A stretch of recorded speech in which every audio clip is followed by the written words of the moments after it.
Hello guys! Today we are going through the game Chromosome Evil 2 at maximum difficulty.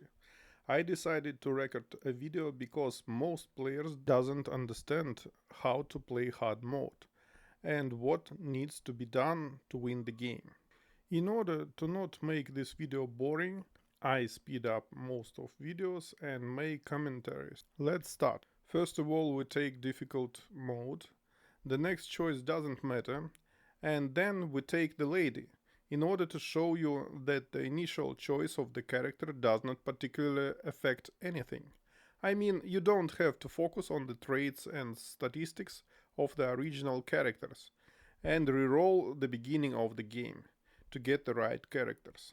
I don't take a shield because it is for safe play, but we follow a dangerous method and take a knife and SMG. Since we don't have a shield and a bulletproof vest, all the enemies will have to be shot. In order not to waste bullets, we attract allies. To do this as quickly as possible, we eliminate each other while hiding behind SMG with single shot mode. Here and further on I will collect all resources, if possible, except materials, because the resource is obviously trash. There is a lot of it and we particularly won't need it. We will have to go through the first and second parts of the game almost all in hand-to-hand combat, without wasting bullets. Why didn't I take the shield, you ask? Because it requires a lot of stamina, and for this you need to periodically upgrade your character in strength and special skills. In this walkthrough I cannot do this. Why? You will see later. After completing the task, we choose where to go next. This choice is not fundamental. Then everything will be aligned anyway. I will choose the ammunition. This video is designed for people who have already played the game decently, and accordingly you don't need to know how I will collect supplies, how I will shoot ordinary enemies, so we quickly squander the whole thing. Next we have a very important choice, where to go. We will choose of tunnels. It will provide us with bulletproof vests, but heroes will take serious damage. On second choice, we take a safe amount of fuel, so as not to damage our APC. In this mission we immediately connect traps and then we heal. We collect everything we need. And we are getting ready for the tentacles. If you do everything right and meet the second and third waves of tentacles with your two heroes next to the windows, and keep an eye on the condition of the barricades, then everything will be fine for you.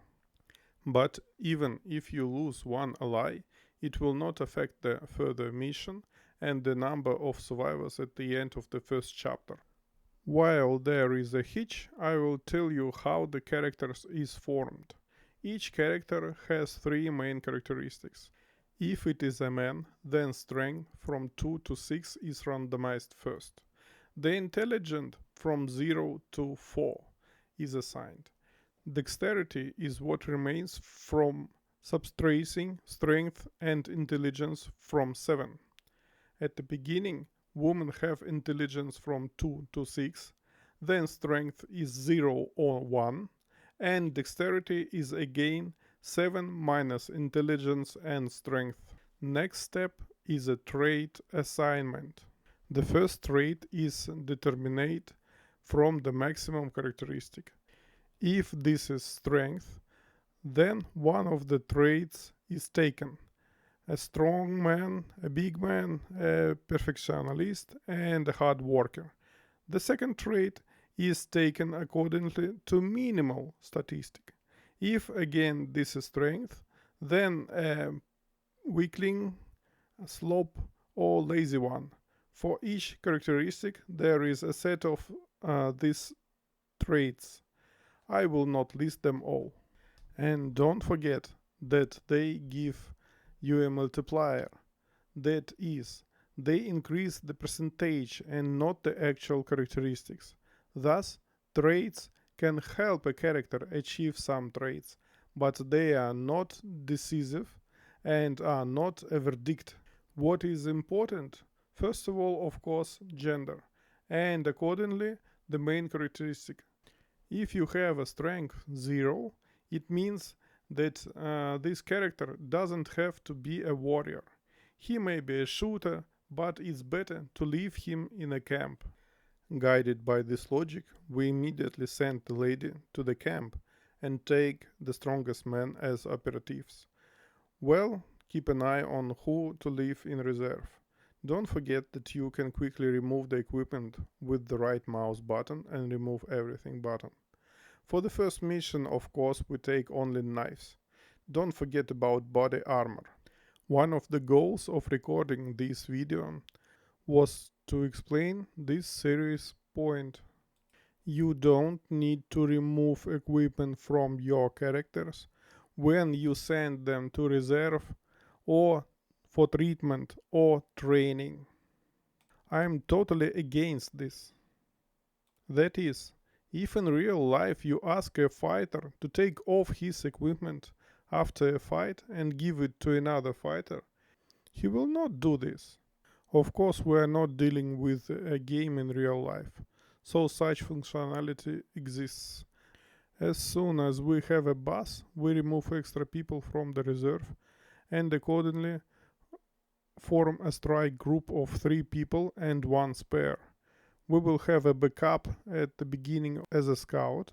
Then there will be substitutions for training, and of course, then it will become a full-fledged member of the team. You have probably noticed that I am sending a task force on a K mission.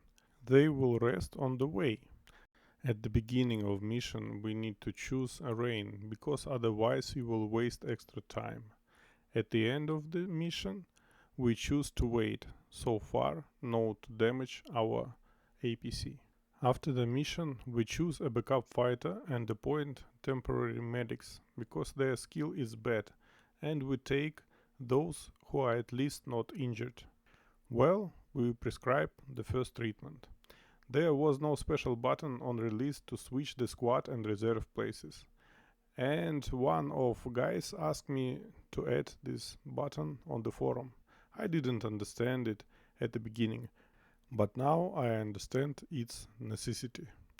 By the way, the button has a temporary placeholder. I was in such hurry that I forget to give my new fighter a bulletproof vest. So we correct this mistake and move on to the green mission. As you probably already noticed, the game gradually brings the player up to date. This is, we don't immediately tip over all the functionality to the player. And therefore, in the second part, the locations are quite meager.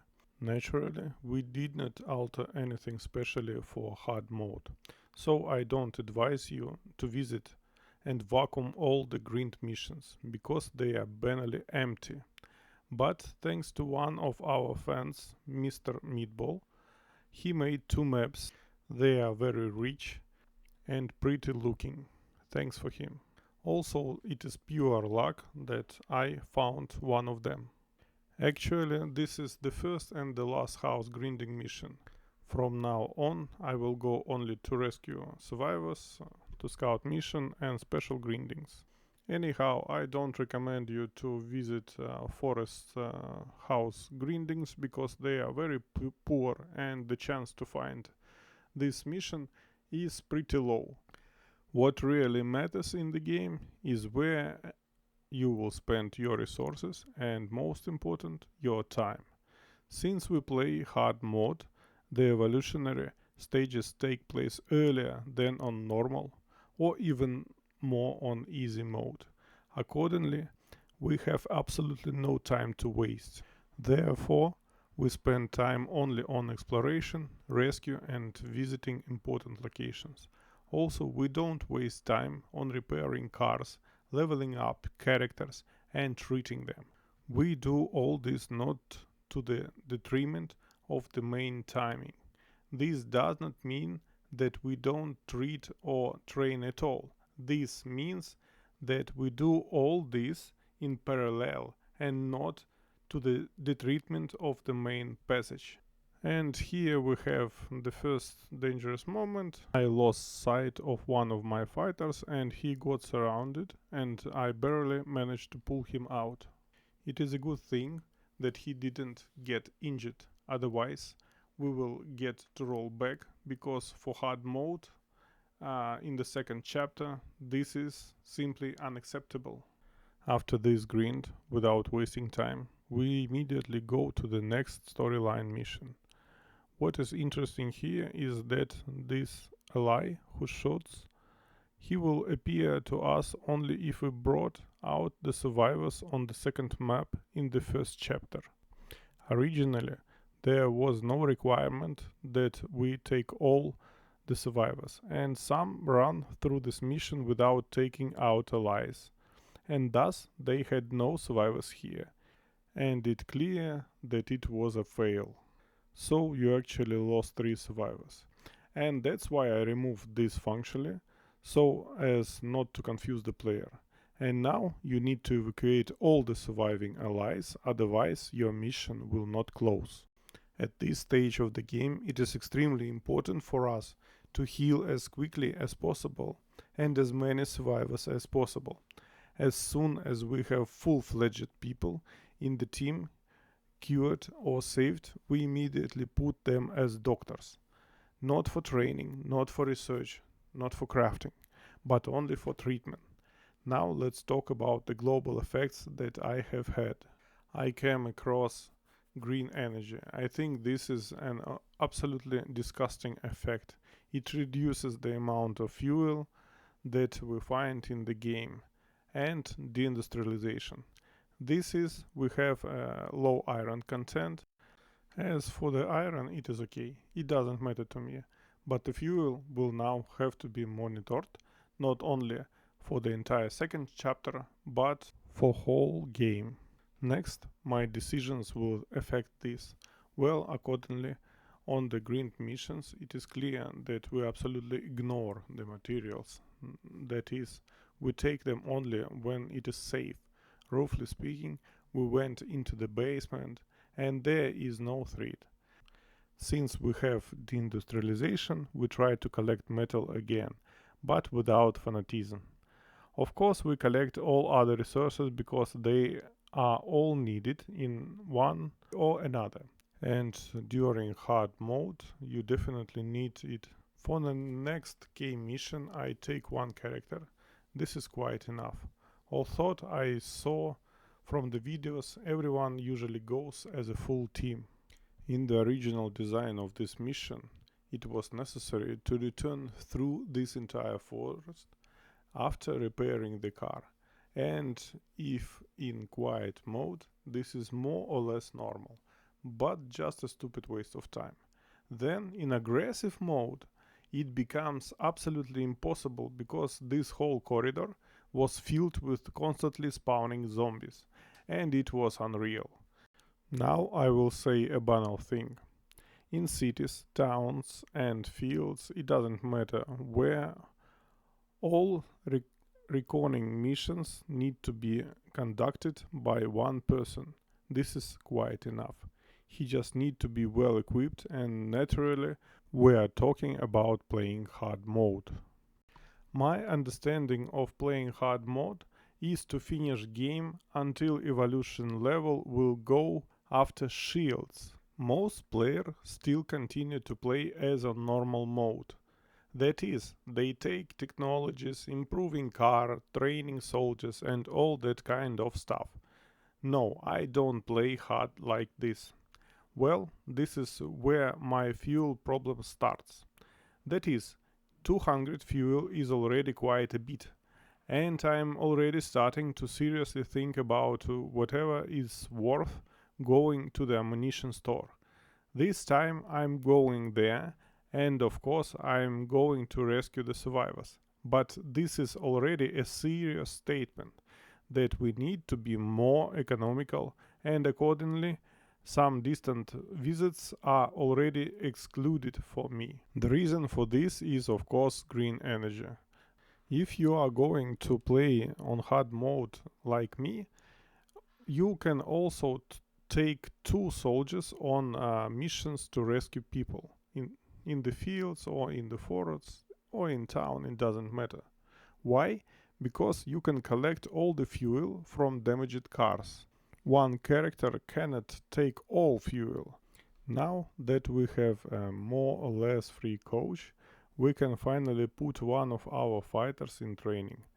So we are sending the fourth fighter to training. I will leave no comments on how I will beat this boss.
I also want to draw your attention to the fact that your drivers should be more or less trained, or at least not injured at first. So these characters are very important to your overall team. Fuel consumption, the speed of movement on the global map, and the performance of your team when performing any work depends on them. In the meantime, we are going on a tow truck extraction mission. And I noticed that almost everyone who plays the recorded their gameplay on YouTube doesn't collect this fuel. Yes, this is a very important moment for me right now. I don't have enough fuel. And due to the fact that I relaxed and did not make a normal cover, I was accordingly surrounded and had to roll back. Nothing interesting happens further in this mission. In principle, the mission is very useful and high quality. There are a lot of dialogues here, but most importantly, that there are a lot of resources here. We collect everything cleanly. We leave nothing behind. Everything will be useful for us. And of course, we open the gates after we have cleaned everything out. Regarding fuel, you can say that I can count on an emergency fuel extraction mission, but the fact is that this mission only works once and it should be used only as a last resort. If you pay attention to the amount of fuel that I have, it's pretty low. And I'm already starting to wonder if it's obvious from the footage. Meanwhile, our first fighter has trained, and now we can train the next fighter. But this time we will train him not exactly for a fighter, but rather for a collector and a support warrior. The last preparations before the crucial battle, and of course, save game. This boss battle I also leave without comments.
Well, at this point we have a massive explosion of farts among professional players, because we have it been seen that in the choice we take a fuel. And we take a fuel because it is more important and necessary for me. Why it is more important for me? Because in this walkthrough I wouldn't use any technologies at all. My goal on hard mode, like yours, it is to reach the finals by collecting vaccines. And for this we don't have to pump any branch of rifles or bulletproof vests there. We need to reach the finals, that is all. As far as you can know, in the fourth chapter there is a serial call about firearms along both paths. There is a mission everywhere that you won't to be able to complete purely on hand-to-hand combat. So, to beat game, we don't need technologies, we need a good weapons. Here, for the first time in this video, I made a crop simply because I was seriously stupid and went to Little Chiba without taking tools with me and realized it when I reached the technical level. So I'm cutting out the first try. Well, let's see how I carried the second try. It is worth mention that initially there were exactly twice as many enemies in Little Chiba, and after I endured this torture on myself a couple of times, I decided that, well, whatever, and I made a purely for this level and randomly selected only half of the monsters at each level. Well, the main intrigue of Little Chiba, what I will find in these two safes. If anyone did know, then at the security level there is a door that opens only after connecting the generator, and there are two safes. And the drum roll, and here is another proof that I didn't re-roll and don't substitute anything for myself as a developer. Almost the worst option come across.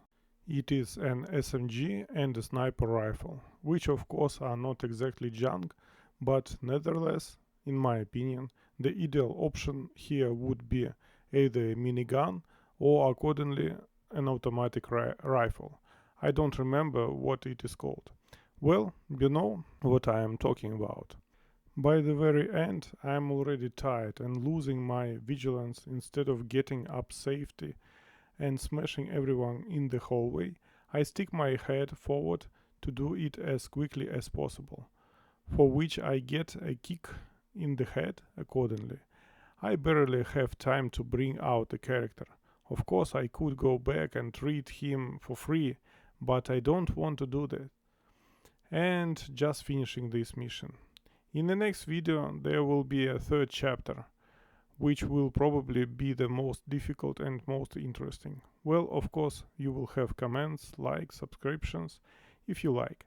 Join our Discord, we are discussing everything there and waiting for you. See you next time.